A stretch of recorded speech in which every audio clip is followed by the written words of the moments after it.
Samantala, yung isang bagyo naman na binabantayan sa labas ng Philippine Area of Responsibility ay mas lumakas pa nga bilang isang tropical storm category, ulitong namataan sa layong 1,690 kilometers east ng northeastern Mindanao.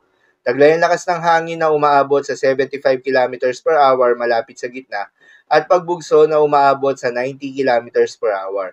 Kumikilos pa northwestward sa bilis na 10 kilometers per hour.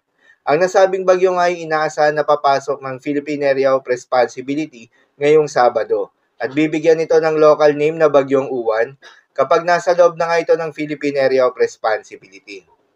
Inaasahan naman ang pagtama nito sa Northern Luzon o Central Luzon area next week, araw ng Lunes. Lumalawak na nga ang sakop ni Bagyong Uwan kaya naman pinapayuhan na ang lahat na maghanda at maging alerto. Para sa patuloy na development nito, patuloy lamang na magantabay sa mga update nating ilalabas, lalo na ng Pag-asa.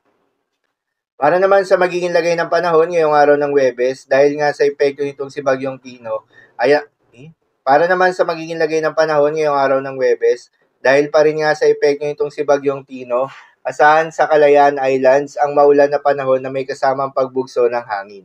Posible ang mga pagbaha o pagguho ng lupa due to moderate to heavy rains. Habang sa Zamboanga Peninsula, Aurora, Quezon, nalalabing bahagi ng Palawan, Basilan at Tawi-Tawi, ay asahan naman yung maulap na kalangitan na may kalat-kalat na mga pagulan at thunderstorms na dulot nitong trough o extension nitong si Bagyong Tino.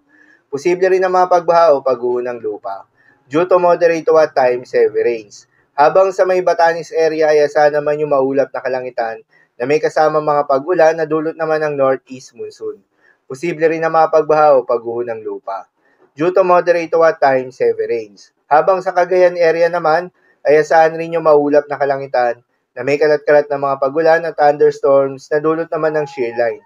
Posible rin ang mga pagbaha o pagguho ng lupa due to moderate to at times heavy rains.